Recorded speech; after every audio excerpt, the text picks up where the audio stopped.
Now, ladies and gentlemen, my guest has stated in her book, Where Did the Towers Go?, that today's program is, well, she stated, and I'm stating as well, that today's program is dedicated to the memory of all those who have lost their lives on 9/11 and to those courageous first responders who continue to die in large numbers today due to the toxicity of the air that they were exposed to on that fateful day. Words alone, ladies and gentlemen, cannot express all that they have done for the American people. And, well, again, the evidence that my guest has amounted in her investigation and research into the World Trade Center catastrophe, or let's just call it a false flag, by far the most comprehensive expose detailing what scientifically happened to the towers. Now, my guest earned a PhD degree from Virginia Tech and is a former professor of mechanical engineering with vast research expertise in experimental stress analysis, structural mechanics, deformation analysis, material characterization, and material engineering science. Her research has involved testing materials including complex material systems in the area of photomechanics, or the use of optical and image analysis methods to determine physical properties of materials and measure how materials respond to those forces placed upon them. Her area of expertise involves interferometry, hope I said that right. In forensic science, she taught graduate and undergraduate engineering classes. She is also the author of Where Did the Towers Go? Ladies and gentlemen, please welcome Dr. Judy Wood to our program. Hello, doctor. Thank you so much for joining us today. Let me raise your volume up here. Thank you for joining us. Well, thank you for having me, and thank you for having the courage to have me on your show. Absolutely. Thank you for being on, doctor. Now, Dr. Wood, tell us about your key TAMP case, and you filed this case against the contractors involved in NIST, that's the National Institute of Standards and Technology, their investigation of 9/11. You filed it basically a whistleblower's complaint, also known as a false claim under the False Claim Act and the Lincoln Law. Please tell us about, what I believe is a historic case against these disinfo artists out there that can say what they want. You know, they could play with Legos all they want, but they don't have the knowledge or the guts, like yourself, to bring this information to a federal court system, or even to NIST for that matter. Well, thank you. Yes, I was the first one who filed a request for correction to NIST. That was my act of whistleblowing, where I noted various errors in their report and suggested that they fix this. They surely want to fix it and notify their contractors who helped with this, who messed up. And some of the examples are Underwriters Lab, who made 2 half-scale models and 2 full-scale models of entire floor spans. They set them on fire, cooked them for twice as long at twice the temperature, Fahrenheit, and none of them failed to support load. Wow. And after, a long time, they had to, quit the test. They ran out of fuel. Yet they signed off on a report saying that fire did it. That's right. That's fraud. Well, absolutely. They've stated thermal expansion. How can that be, right? Oh, that was the Building 7 one. That's and right.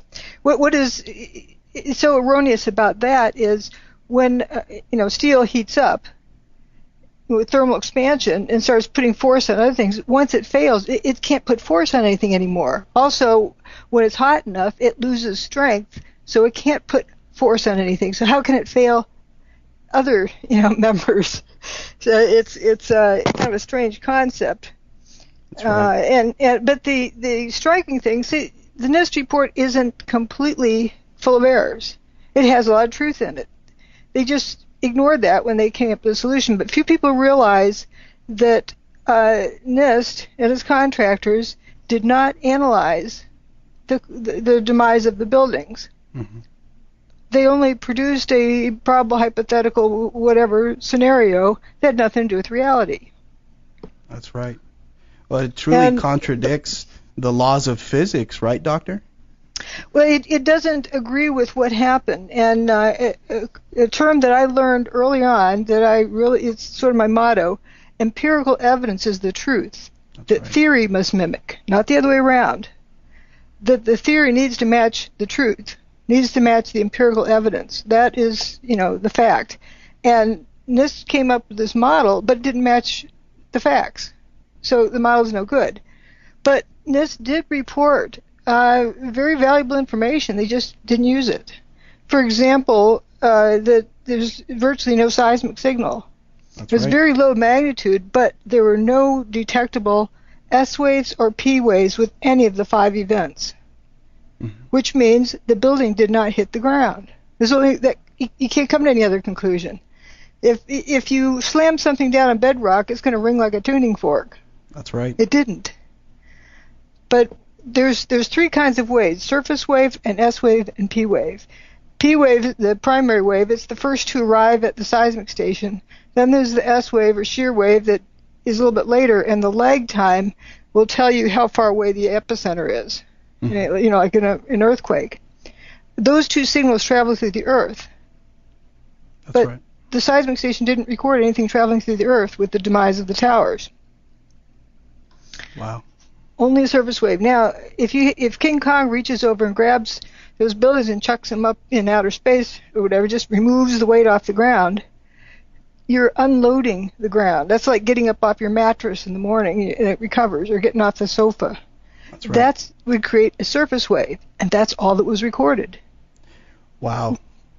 Really, a lot has been omitted from the NIST report and the original 9/11 report as well. Doctor, tell us. This was in the NIST report, the fact that there was no S waves or P waves. They just didn't know what that meant, or just forgot about it, or they didn't put that into their conclusions because they did not analyze the demise of the buildings, which was not a collapse. The buildings did not burn up. They didn't slam to the ground. They turned into dust in midair. And we know that there's 3 main things that can prove that. One, if it slammed to the ground, you have a pile of rubble left over. That's right. Didn't happen. If it slammed to the ground, few people realize the towers were built in the Hudson River with a dike around it. The dike would break. Right. That didn't happen.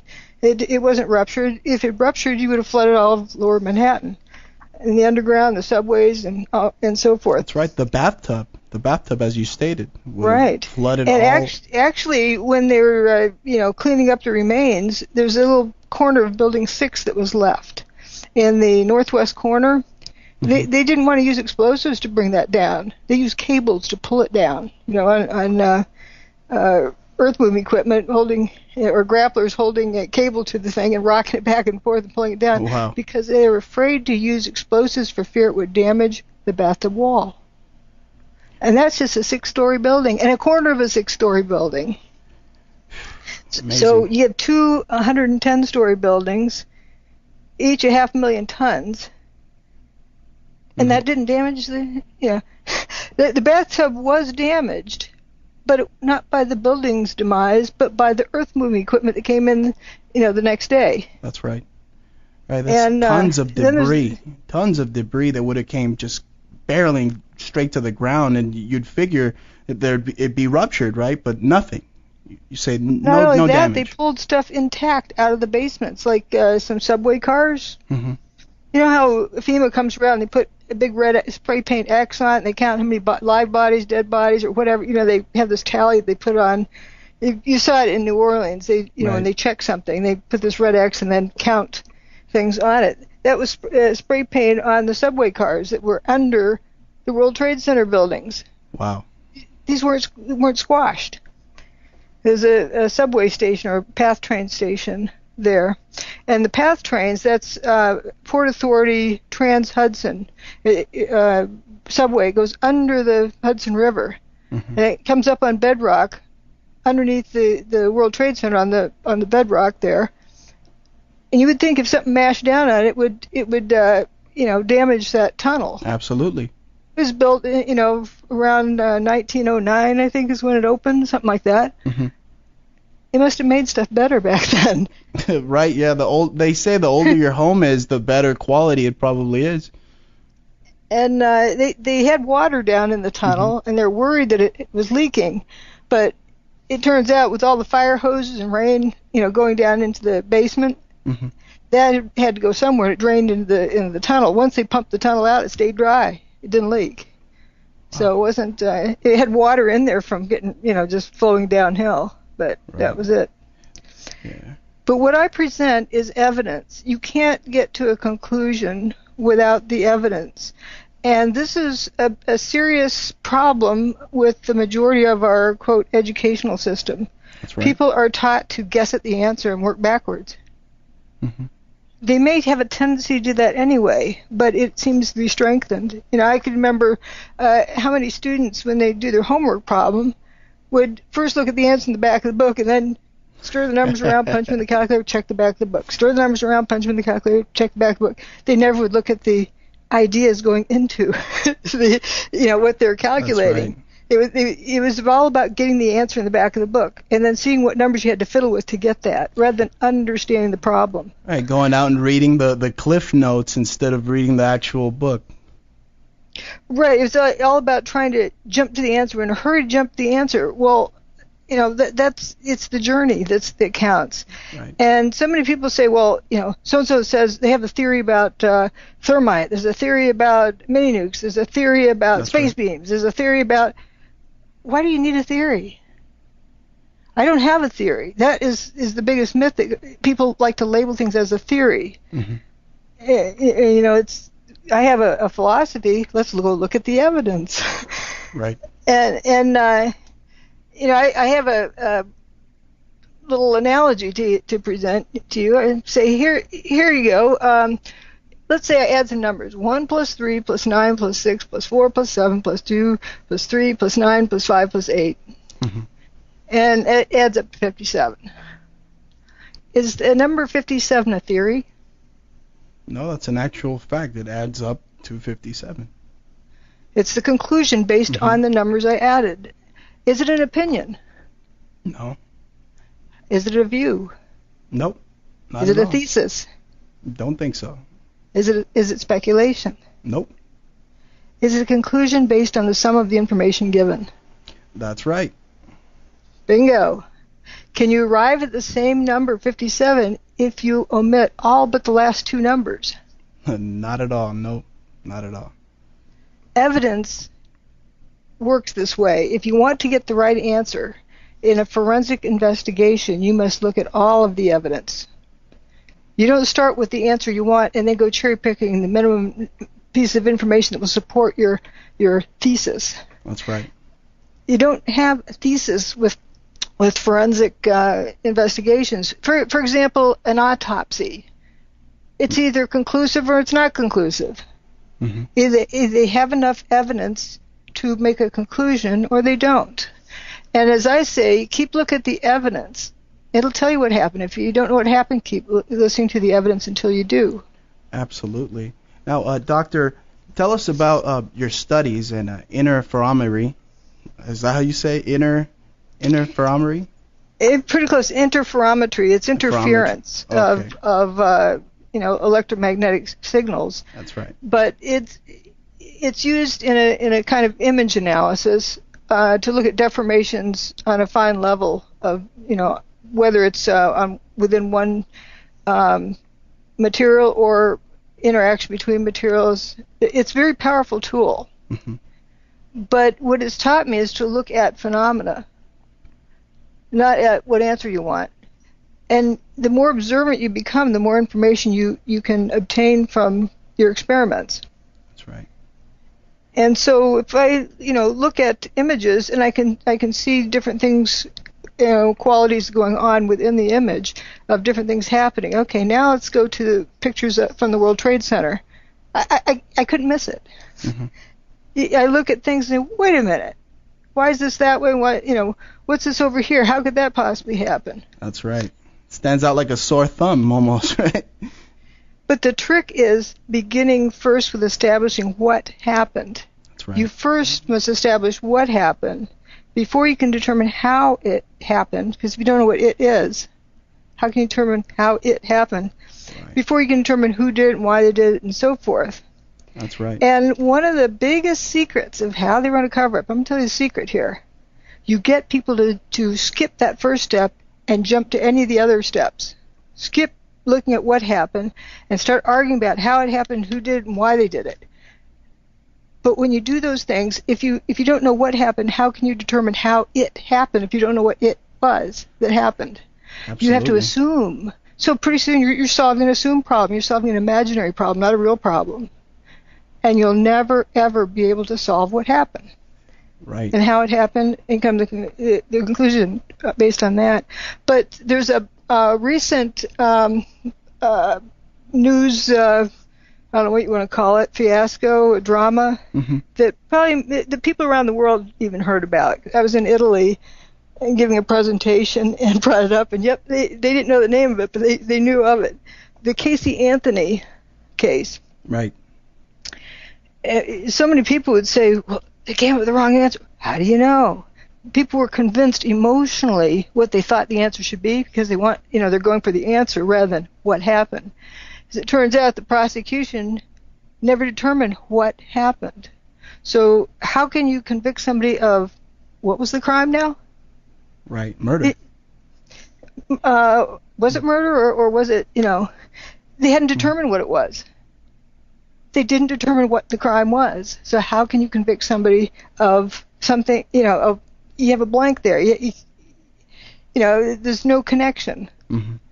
Well, Doctor, you need evidence to connect things. Absolutely. Let's talk about some of that evidence. Now, it seems like most of humanity is oblivious to the fact that a level 3 hurricane was spiraling towards NYC the day of 9/11. Now, as a meat and potatoes guy who flunked Algebra 2, I got to tell you, I mean, how can you make someone like myself or other people understand that perhaps some type of static charge from the hurricane was instrumental in causing the Twin Towers to be dustified right before our very eyes? Oh, so you're starting out with the answer and working backwards. Oh no. We'll get you straightened out by the end. It's a hard habit to break. Right. No, we start out, look at the evidence. If you look at more evidence, you don't know what the evidence is going to lead to, so you can't discard it just randomly. That's right. But I was looking at how the fumes would go up. I'm not calling them smoke. Smoke implies that the cause is a fire. Mm-hmm.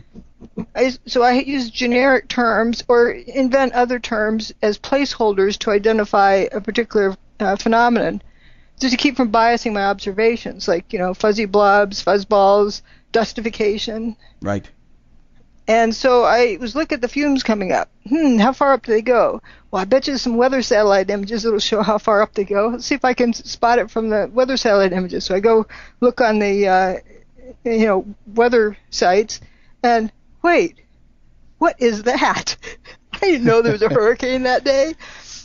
That's right. And I started looking into it, and for 4 days it was making a beeline straight towards Manhattan. Mm-hmm. There was a high-pressure system in the Midwest moving eastward that was going to stop it at some point, but they didn't know exactly where, but they thought it would make it turn around the first day. It didn't. They thought it would turn around the second day. It didn't. They thought it would turn around the third day. It didn't. They thought it would turn around the fourth day.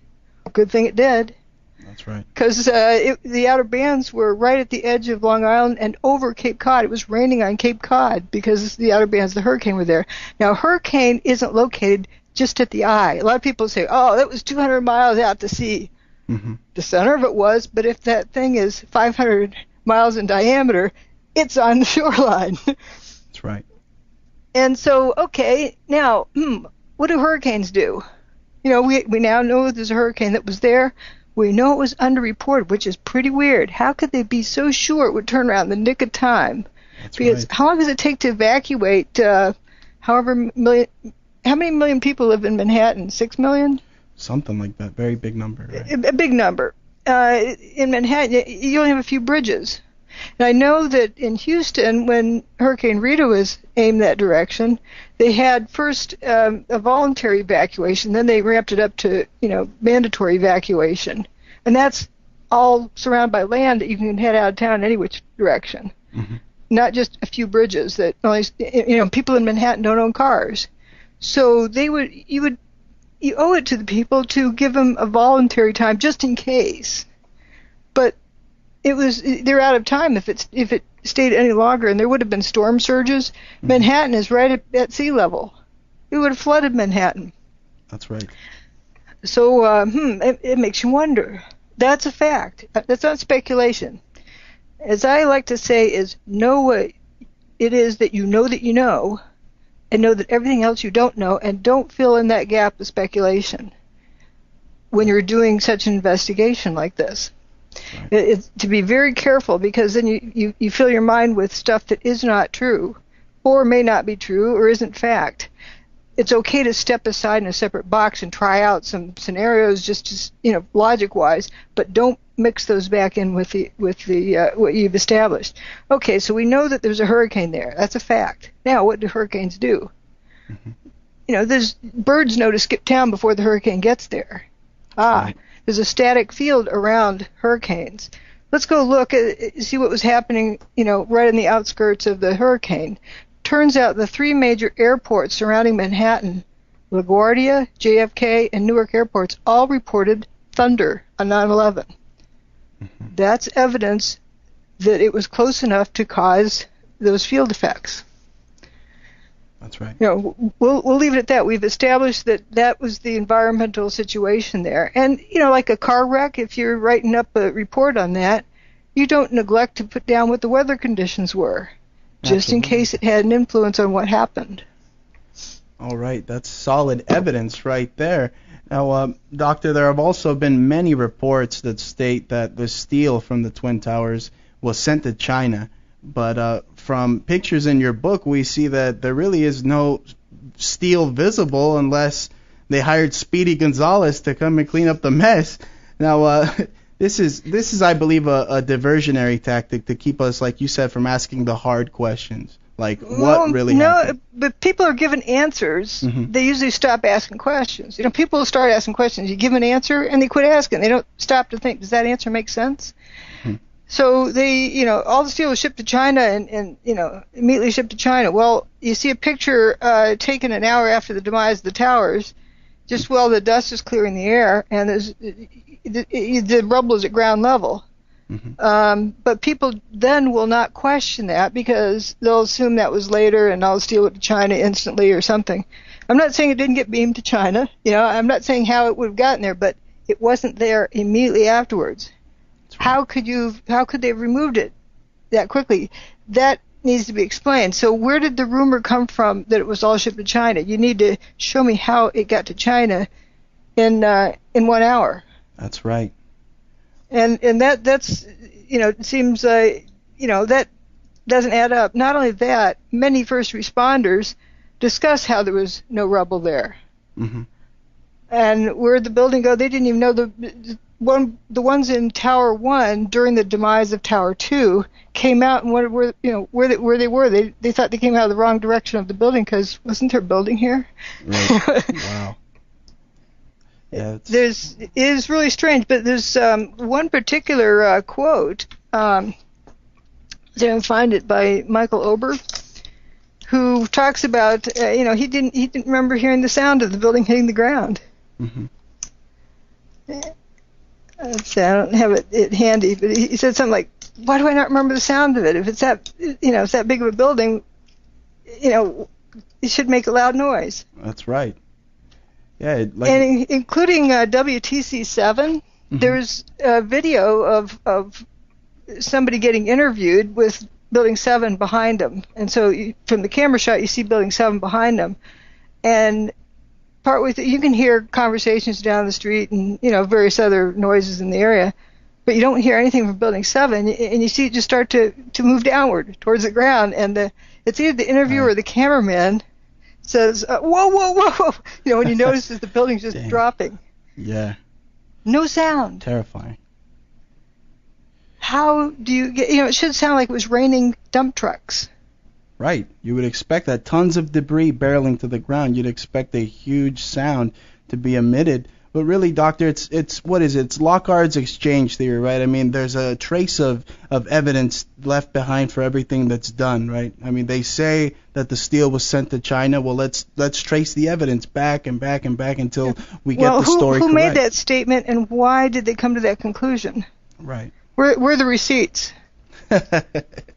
Yeah, that's right. We need a return on our investment there. I'm not saying nothing went to China. You could have two beams go there, so you could say beams plural, but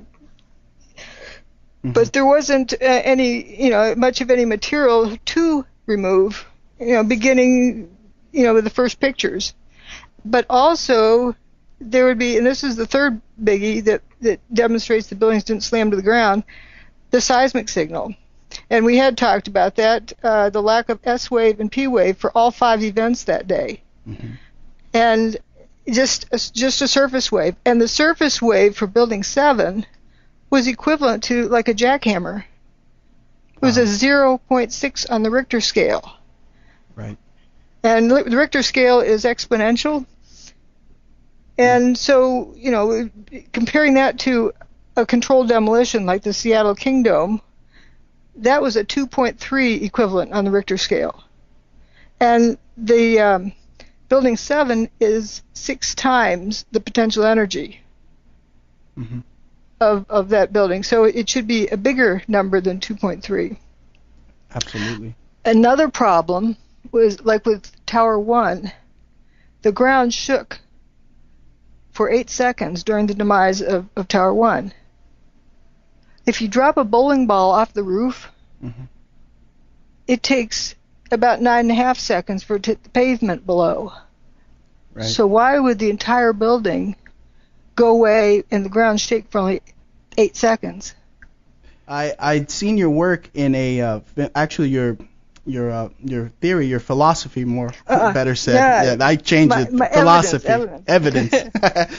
Your evidence regarding the billiard ball on a film titled 9/11 Mysteries. Now they go way into the controlled demolition aspect, and they barely hint at your billiard ball theory. But again, you stated that a billiard ball if a billiard ball is to fall in a vacuum with no air resistance, 110 stories, it falls at about what, 8 or 9 seconds? 9.22. 9.22 seconds. Right. So that's what happened. With no wind resistance in a vacuum. Right. This pancake theory of theirs is totally thrown out the window. Or progressive collapse. The building did not collapse. And that was my big first issue with NIST in my whistleblower document, is the very title of their report was, something about the final report on the collapse of the towers. Right. But they assumed a collapse. They didn't demonstrate it, and their evidence contradicts a collapsing building. They have correctly in their report the seismic or the lack of seismic signal. But they just didn't take that into consideration. They also have in the report the silent demise of Building 7. They didn't know what to think of that, but, it's in the report. Right. Now, going back to the bathtub, the concrete tub which held back the Hudson River, and like you stated, it wasn't damaged, and it really rules out the fact a lot of people, such as Alex Jones, state that the mini nuke theory could have happened. Really, more theories than solutions. Doctor, I saw an interesting article that states that you might consider suing certain malicious operatives and I hate to call it the movement. I consider this a revolution for truth, for our freedom. I'm not talking about that, but what I will say is what they have done is actionable. Right. Because it is reckless disregard for the truth. First main article or series on my website was entitled something to, the Star Wars program was in there. But this was, and it's explained, this big yellow box under the title, it's explained that at the time that I first posted this, the big argument, by the detractors was saying that energy weapons don't exist. Right. Well, what were my dollars for in the Star Wars program? The Reagan group Right, Bob Bauman nicknamed it, yeah. Mm-hmm. And I have the statement up there about that the former head of what became the Star Wars program is a member of the Truther movement, which is interesting. But energy weapons we know exist. We know that direct energy exists, but that is not how I came to the conclusion. I came to the conclusion through the evidence. I didn't even know about, I just never thought about energy weapons before I saw the evidence, but the evidence told me they exist. Right. If you see massive steel falling through the air with horrendous volumes of dust, ejecting out of it, and then it doesn't hit the ground because it's run out of material, it just all turned to dust. Mm-hmm. That's evidence that something that can do that exists. The fact that the steel beams turn to dust in midair shows that there's a technology that can make it do that. Now, what technologies do we know of? There's main categories. There's kinetic energy weapons. Kinetic energy is something beating on something. Right. A wrecking ball, a hammer, a missile, a bomb, blowing stuff into chunks. Right. There's nothing touching it while it's falling through the air. So that doesn't work. Thermal energy, like, heat and so forth, but there's evidence that the buildings were not cooked to death. That's right. So that doesn't work either. The reports are initially the dust cloud was cooler than ambient temperature. So thermal energy is out the window, kinetic energy is out the window. Something that did not touch it, that affected it remotely. And that's my definition for directed energy is energy that's directed. Directed by, like giving it instructions, mm-hmm. As well as directed it geographically. We want to affect buildings with a WTC prefix. Mm-hmm. There you go. The post office across the street from Building 7, as far as I know, didn't even have a scratch on it. Wow. I even went and evaluated the building myself. The building did not fully spill across the street. Wow. That's not a controlled demolition. So this is why it's some form of energy that's directed. And I think we'll agree it was used as a weapon. Absolutely. Dr. Judy, like you've stated, just because you don't know the make, model, or serial number of the exact technology that was used to bring down the Twin Towers, I'm assuming probably from GE or something like that. Acme, that like in Roadrunner cartoons, it's called Acme. Acme model XX1. That's right. It doesn't mean just because you don't know the model or the exact technology that was used, it doesn't mean that you don't know that there's that you don't know have proof that exists. Exactly. There's evidence that proves a coup d'état, a psyop was implemented on that day, and your evidence, doctor, it really speaks volumes. I mean, you've stated like. But I don't mm-hmm. go to a coup d'état or any other explanation. Remember, I'm not jumping to the who and the why. That's right. I'm not going to there. But what I'm saying is what happened. Right. Whatever it was that happened, something caused it to happen. Right. These strange anomalies. Not just anomalies. This is evidence of something. And what the something is, we know exists because we have evidence of it that it left behind. Right. So, my detractors, one of their favorite things is saying, you can't prove that such a weapon exists. Yes, I can. That's right. Right, with the building toasted cars. Turned into dust in midair. Therefore, mm-hmm. that is evidence that such a technology that can turn buildings into dust in midair exists. Right, just by looking at the video, I mean, you see the toasted cars, the weird fires that sparked up a general distance away from the towers, correct? That is evidence too. Mm-hmm. And, there's something different about the environment that caused that. And we know about when that happened because the first thing happened, the buildings go poof and the dust cloud rolls out and it goes up. Mm-hmm. Early on, I was heavily criticized for saying it went up. But when the first responders talked about not being able to see their hand in front of their face because the sun was completely blocked out because of the dust cloud that went up, right. That's pretty good evidence that it went up. And then they said, well, thank goodness the car in front of me just lit up because then I could see where I was.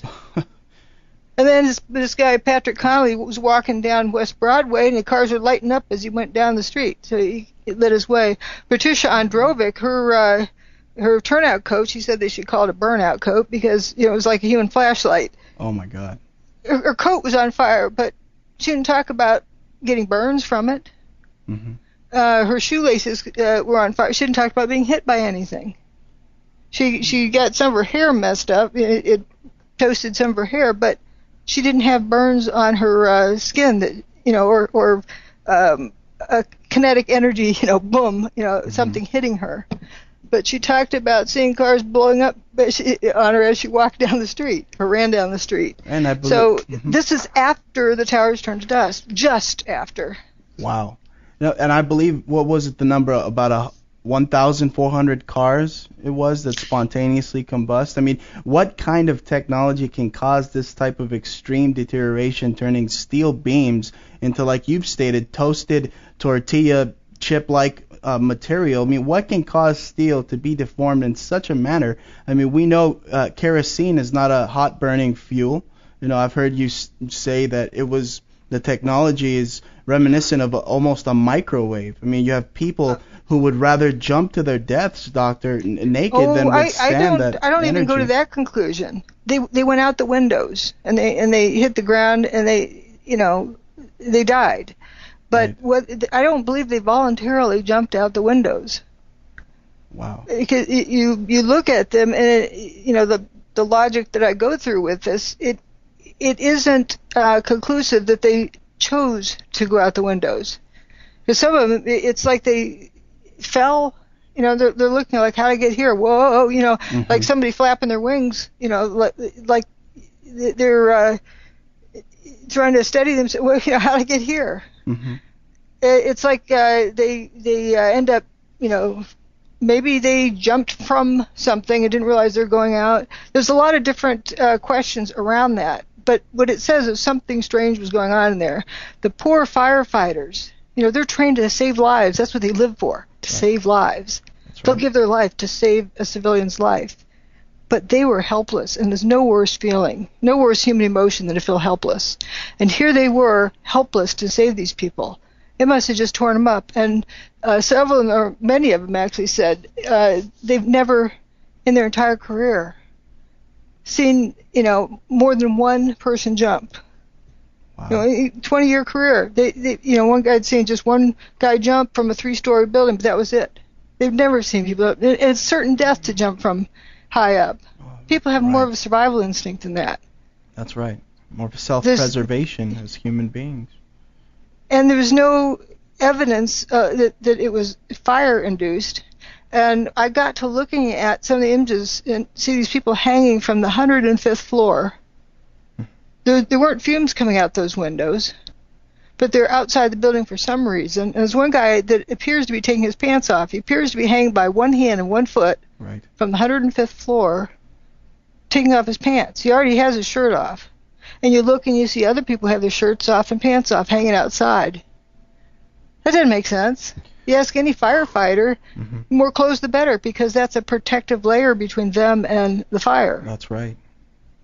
And if there's some, unexplained reason why they want to remove their pants, well, why not? And if there's smoke inside, why not just take a big deep breath, step inside, get the pants off, step back outside, and start breathing again? Mm-hmm. What necessitates taking the pants off outside the building, hanging by one hand and one foot? Really? You start looking at, more of these kind of questions, not just quickly glancing at something and running to an answer, but just be content to look at the process and leave things unanswered until the answer reveals itself. That is probably one of the biggest lessons here. Because if you jump to conclusions, you've been led to that conclusion. That's right. From a biasness.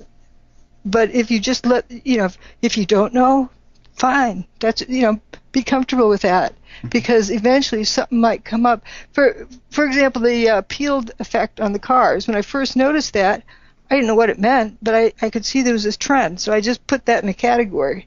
The peeling effect, it was like split thickness of a car door was peeled. Mm-hmm. Like it was delaminated, but this is not a laminated structure. That's right. What would cause it to peel?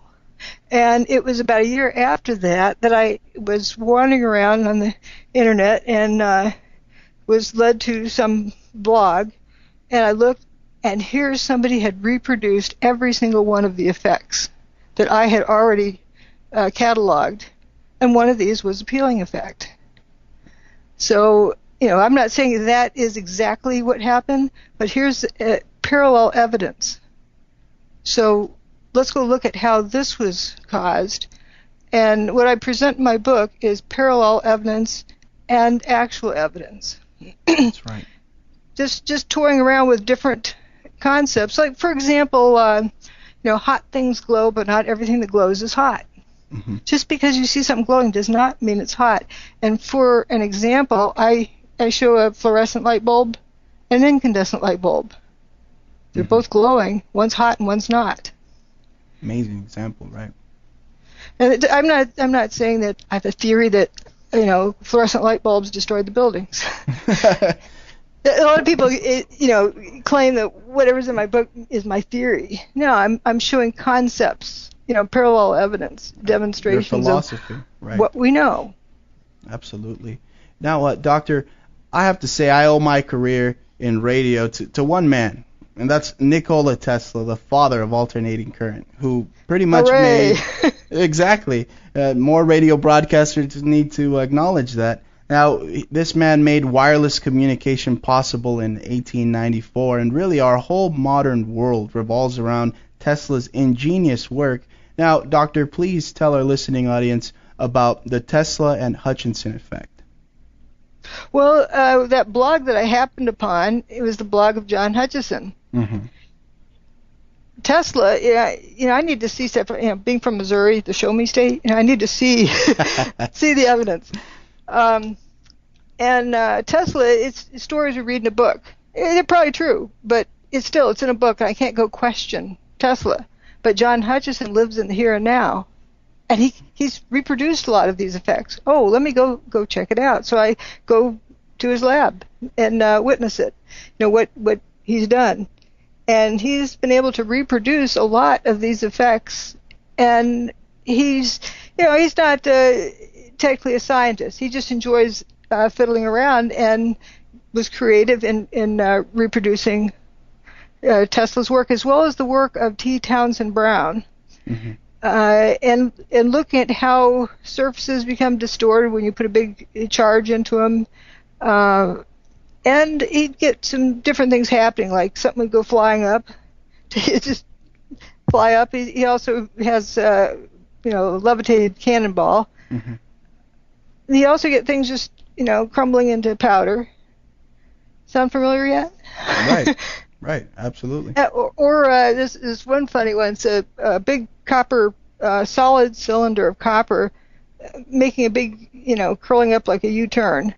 And there's a solid molybdenum. It's about 2.5 or so inches in diameter, solid molybdenum, and it does this, curls up in this curlicue thing. Mm-hmm. There's a steel bar that he had that was bending in the middle, like it sort of turns into jello, and it was doing sit-ups. It was kind of cute. Right. Another a flat piece of metal, kind of like the shape of a metal file, that just developed a crack in the middle, and part of it just started moving to one side. Wow. And there's another piece of steel that is like jello and shimmering, and it almost looked like it had a heartbeat. It was, kind of strange. But amazing. Once the gizmos turned off, things kind of re-solidify if they're still together.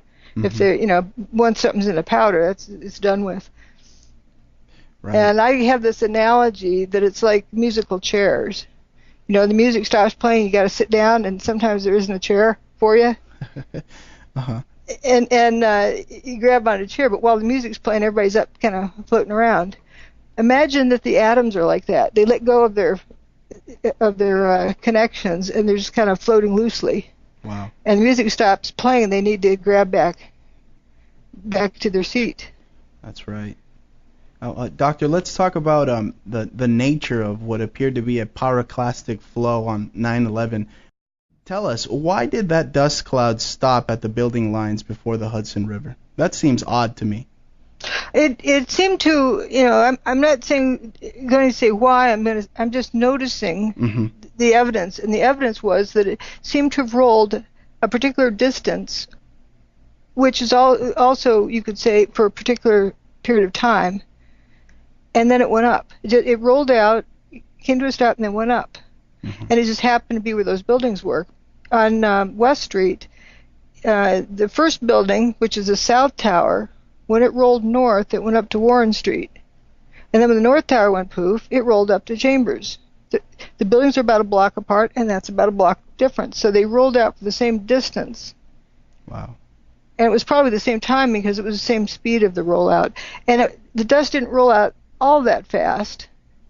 You may not have been able to, outrun it initially, but towards the end you could outrun it. You see from videos people just kind of trotting along, or a brisk walk, and then they see they're ahead of it, and it turns into a fast walk. Because it rolled up right to that pedestrian bridge and then stopped. And from the overhead images, you could see after the South Tower went poof, I'm not going to say collapse, it's just my term for it turning to dust. The dust cloud rolled up, and you could see a abrupt line on the pavement where dust, no dust. And then the next one rolled up further. So without even seeing the buildings, you could tell from the dust on the ground what time the picture was taken. Wow. Now, Doc, before we run out of time here, we're running short on time.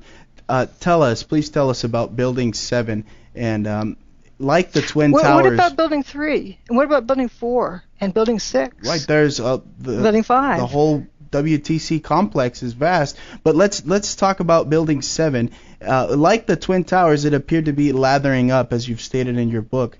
Now, do you believe this very same thing happened with the Pentagon as well? Whatever it was that happened is the same characteristics and all of them. Building 4 is a good one to talk about. Okay. It looked like an X-Acto knife sliced off the north part of the north wing, and the rest of the building just turned to dust and went away. It reminded me of when I saw the aftermath of the big tornado that went through Topeka, Kansas. That's right. In the late 60s. And it looked just like, tornadoes tend to slice things. Where if you had binoculars, you could look in and see what was on somebody's desk. It was just that clean of a slice. It wasn't like stuff piled up and collapsed. It was a slice with, the building removed. If you remember the Pentagon, it had a slice where you could look in. There's a big, looked like an unabridged dictionary on a podium, sitting right on the edge of that slice. It was not singed. It was not destroyed. The pages were, That's right. It was just open. A desk was there unharmed, unhindered. and the windows were not broken. That's right. No, incredible. So if you have a fireball there, how does that happen? It must not have been a conventional fireball. It must have just looked like fire. Right. And you had toasted cars there. All the same symptoms. But we have the most amount of evidence and data for what happened in New York City. But once you study that carefully, it's easy to recognize the same symptoms elsewhere.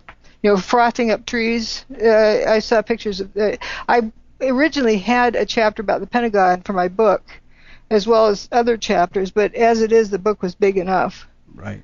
Really an awesome collegiate book, really. And thank you so much for sending me a copy, Doctor. Well, you're welcome. You're quite welcome. It's an important book. The best feedback I've gotten, and the best compliment is folks have said it's a course in critical thinking. Absolutely. And that is indeed what my intention was. I don't want to tell people the answer. I don't want to tell them, what they are to think. I present them with the evidence, and I kind of walk them through. Here, look at this, and I point the arrow over and have a question. Why is this way? Right. I'm not making any conclusion from that. I want them to process it. Why do they think this is that way? Like a car upside down. Right. Why is the car upside down? Why are all the leaves still on the trees next to it? Or why is this car totally toasted? And I use toasted as in it's toast. It's history. You know, it's totally destroyed. You got to get another one. You can't fix it. It's beyond hope. But you have a toasted car, but the tree hanging over it still has all leaves on it and isn't burning. Really, it's so much evidence that your book brings forward, brings to the table. Now, Doc, unfortunately, we're out of time. Thank you so much, Dr. Judy, for putting your life on the line as you've done to bring us this incredible information. I feel that the families of the fallen are and will be eternally grateful to you for your wisdom, your courage. It's clear that you do this for the people on page 32 of your book. Thank you so much for joining us today. And please tell our listeners where they can find your incredible book, and give our listening audience your website as well, Doc. WhereDidTheTowersGo.com. One word, WhereDidTheTowersGo.com. That's the book site, and you can choose to order from the book site or from Amazon from there. And my regular site, which is sort of a warehouse of data. It's just, I left it as is. It's where I stashed my data like a file cabinet. Is drjudywood.com. That's drjudywood altogether .com. And at the top of that page is a 2.5-hour video from the Energy Conference in Holland last year. It's probably the best video to watch. So if you don't want to delve into too much just yet, but want to watch a video, go to drjudywood.com, and the video is right there at the top. The theory needs to match the truth, needs to match the empirical evidence. That is, the fact. And NIST came up with this model, but it didn't match the facts. So the model is no good. But NIST did report very valuable information. They just didn't use it. For example, that there's virtually no seismic signal. It was very low magnitude, but there were no detectable S waves or P waves with any of the 5 events, which means the building did not hit the ground. There's only that you can't come to any other conclusion. If you slam something down on bedrock, it's going to ring like a tuning fork. That's right. It didn't. But there's 3 kinds of waves: surface wave, an S wave, and P wave. P wave, the primary wave, it's the first to arrive at the seismic station. Then there's the S wave or shear wave that is a little bit later, and the lag time will tell you how far away the epicenter is. Like in an earthquake. Those 2 signals travel through the Earth. But the seismic station didn't record anything traveling through the Earth with the demise of the towers. Wow. Only a surface wave. Now, if King Kong reaches over and grabs those buildings and chucks them up in outer space or whatever, just removes the weight off the ground, you're unloading the ground. That's like getting up off your mattress in the morning and it recovers, or getting off the sofa. That's right. That would create a surface wave, and that's all that was recorded. Wow. Really, a lot has been omitted from the NIST report and the original 9/11 report as well. Doctor, tell us. This was in the NIST report. The fact that there's no S waves or P waves. They just didn't know what that meant, or just forgot about it, or they didn't put that into their conclusions because they did not analyze the demise of the buildings, which was not a collapse. The buildings did not burn up. They didn't slam to the ground. They turned into dust in midair. And we know that there's 3 main things that can prove that. One, if it slammed to the ground, you have a pile of rubble left over. That's right. Didn't happen. If it slammed to the ground, few people realize the towers were built in the Hudson River with a dike around it. The dike would break. Right. That didn't happen. It wasn't ruptured. If it ruptured, you would have flooded all of lower Manhattan, and the underground, the subways, and so forth. That's right. The bathtub, as you stated, flooded and all. Actually, when they were cleaning up the remains, there's a little corner of Building 6 that was left in the northwest corner. They didn't want to use explosives to bring that down. They used cables to pull it down. On earth-moving equipment or grapplers holding a cable to the thing and rocking it back and forth and pulling it down. Wow. Because they were afraid to use explosives for fear it would damage the bathtub wall. And that's just a 6-story building and a corner of a 6-story building. Amazing. So you have 2 110-story buildings, each 500,000 tons. And that didn't damage the bathtub was damaged, but not by the building's demise, but by the earth-moving equipment that came in, the next day. That's right. Right. And models of entire floor spans. They set them on fire, cooked them for twice as long at twice the temperature, Fahrenheit, and none of them failed to support load. Wow. And after, a long time, they had to, quit the test. They ran out of fuel. Yet they signed off on a report saying the fire did it. That's right. That's fraud. Well, absolutely. They've stated what thermal expansion. How can that be, right? Oh, that was the Building 7 one. That's and right. What is so erroneous about that is when steel heats up with thermal expansion and starts putting force on other things. Once it fails, it can't put force on anything anymore. Also, when it's hot enough, it loses strength, so it can't put force on anything. So how can it fail other members? So it's kind of a strange concept. That's right. But the striking thing, see, the NIST report isn't completely full of errors. It has a lot of truth in it. They just ignored that when they came up with a solution. But few people realize that NIST and its contractors did not analyze the demise of the buildings. Mm-hmm. They only produced a probable hypothetical whatever scenario that had nothing to do with reality. That's right. Well, it truly contradicts the laws of physics, right, Doctor? Well, it doesn't agree with what happened. And a term that I learned early on it's sort of my motto, empirical evidence is the truth. That's That right. theory must mimic, not the other way around. Now, ladies and gentlemen, my guest has stated in her book, Where Did the Towers Go?, that today's program is, she stated, and I'm stating as well, that today's program is dedicated to the memory of all those who have lost their lives on 9/11 and to those courageous first responders who continue to die in large numbers today due to the toxicity of the air that they were exposed to on that fateful day. Words alone, ladies and gentlemen, cannot express all that they have done for the American people. And, again, the evidence that my guest has amounted in her investigation and research into the World Trade Center catastrophe, or let's just call it a false flag, by far the most comprehensive expose detailing what scientifically happened to the towers. Now, my guest earned a PhD degree from Virginia Tech and is a former professor of mechanical engineering with vast research expertise in experimental stress analysis, structural mechanics, deformation analysis, material characterization, and material engineering science. Her research has involved testing materials including complex material systems in the area of photomechanics, or the use of optical and image analysis methods to determine physical properties of materials and measure how materials respond to those forces placed upon them. Her area of expertise involves interferometry, hope I said that right. In forensic science, she taught graduate and undergraduate engineering classes. She is also the author of Where Did the Towers Go? Ladies and gentlemen, please welcome Dr. Judy Wood to our program.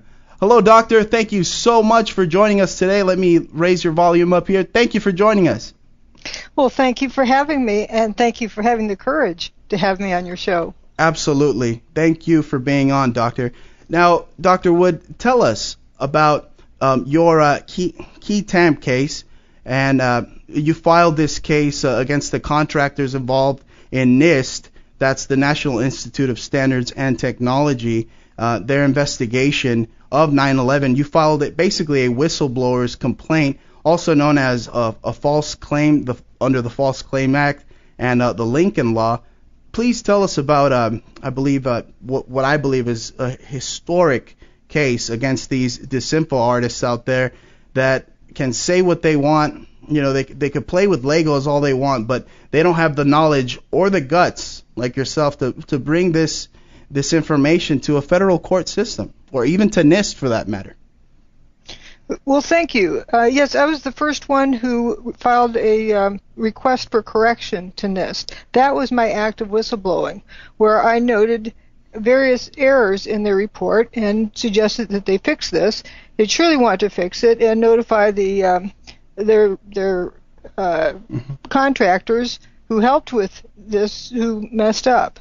And some of the examples are Underwriters Lab, who made 2 half-scale models and 2 full-scale models